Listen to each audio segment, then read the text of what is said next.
We should be live, guys. What's going on? Happy Friday, TGIF. Hopefully your day is off to an awesome start, and hopefully your night goes even better. We are here to break down the NBA DFS slate for the 7th of May. Hopefully everybody had themselves a good night last night. We got ourselves a big old 10-gamer for the NBA tonight. And like any other night of the NBA, I'm sure we will get more news as the day progresses. Today's show is brought to you by our friends over at Drafters, though. We're going to do a $10 MLB draft today at 2 o'clock Central, which is coming up real soon. And for some of you guys, it's probably already in the past if you're watching this a little bit closer to lock. Promo code DFS 5-pack. We'd love for you guys just to come get in the player pool. We do a lot of drafts over here, and every day it's fun. And if you're looking for some NBA action, DK's a little bit too intensive for you right now, you can do drafts on Drafters, and they have a late swap. So they will, if somebody gets ruled out, which we know happens a lot, you do get the next best player. So it's a good way to get some skin in the game without having to worry about as many pivots as you do on the pay sites like FanDuel and DraftKings, guys. Weekly and monthly memberships available through the website. Both get access to both NBA and MLB. But if you just want the NBA special, guys, $25 payment via PayPal or Venmo address below.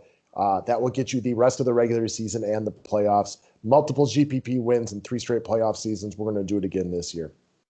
Subscribe to the station if you're new to it. Thumbs up is always appreciated. So let's talk about today's lock, and that is Mo Bamba number 5. No Wendell Carter, no Akiki tonight. There's just too much upside for me to fade. He's too big and athletic for the Charlotte Hornets, who can't figure out what they want to do with big. Sometimes they go small with Washington. They give Zeller a few minutes and Bamba a few minutes. Bamba should clean up tonight. Time to see what they got with him. They've been giving him a good run. You know, he is not an elite NBA player at all, but he is an elite DFS player. When given time on the court, his points per minute rivals all but a few. So you're going to want to get Bamba into your lineups tonight, especially cash games, but I think he's probably a lock for me in all formats this evening. And imagine him being wildly popular in this situation. Next up, let's talk about his running mate for the night, Mr. R.J. Hampton, 5,200 point guard eligibility, shooting guard eligible. He's a talented young player. See what he's done over the last 3 games. There's no Michael Carter-Williams. He ain't coming back. Terrence Ross hasn't played in forever. Evan Fournier's on Boston. Vooch is in Chicago. Shaq left for the Lakers 20 years ago. I mean, there is everything to like about R.J. Hampton tonight at this price tag. He's playing well. He's a good DFS player, and it's perfectly acceptable that he runs off the bench. He's still seeing very good minutes right now and playing very, very well currently in a decent matchup with the Charlotte Hornets. They have every reason to just let these young guys just run with it. And unlike some of the other guys on the Magic, like, he's actually a pretty good DFS player and is still potentially even a little bit too cheap, but may not get as much ownership as he should, solely based on the fact that he's now over 5K. Not that it's saying he'll be low owned, but maybe lower owned than he should be. Next up, let's talk about the Houston Rockets. Bucks are going to roll here. I don't care who plays for Houston.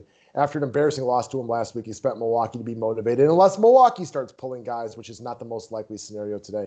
KJ Martin Jr., good DFS player. Christian Wood and Kelly Olynyk, Daniel House, they got a bunch of questionable guys here. We know there's no Kevin Porter. There should be a lot of Houston value in this game. It's just very, very difficult to say exactly who we're really looking at this time of the day until we know who's in or who's out. Should be a lot of pace in this game. Martin's a good DFS player, and I was very impressed by him last game. Picked up 3 quick fouls in the first quarter and still rolled into 50 DK points. Imagine him to be wildly popular. But if Kelly Olynyk and Christian Wood play tonight, and Tate and House, that's definitely a different story. I just don't expect to see all of them tonight, even though they're all currently listed as questionable. Next up, Dwight Powell. If it ain't broke, don't fix it. Featured him last night. He 10X'd for us. He's 10X'd in 3 straight. Kind of expect him to play well again today. Another guy with a very impressive game last night, how he got it. So Willie Cauley-Stein played in the first quarter. He started. I think he played the first 8 minutes, and he had a very nice run of DFS points. Powell comes in for 6 minutes. All he does is pick up 2 rebounds. Thinking it might be a little bit of a bust. Played very well later in the game, which could easily happen again tonight. Got the double-double at the last minute. Got us a nice solid, I think it was 38 points off of like 3,500. Very, very good game. No Kleba tonight. No Kristaps Porzingis. Expect more of the same from him in a plus matchup against a bad Cavaliers team. Last up. So a true long shot as far as ownership is looking. Check out Derrick Rose. So these are two teams in the Suns and the Knicks that are actually playing for something right now. They're both playing to win. Quickly is doubtful. So while some other people maybe look at Elf, I'm looking at Derrick Rose now to have bigger usage with the second unit. I rarely play guys against the Suns, but in a situation like this, in a game that they're trying to win, Derrick Rose could take over that second unit, play extra minutes. Rose could be upwards into the lower to mid 30s today. It would not flabbergast me. He's going to have no ownership. And in a game that should be primarily predicated around half-court offense and defense, Derrick Rose can actually excel in a situation like that.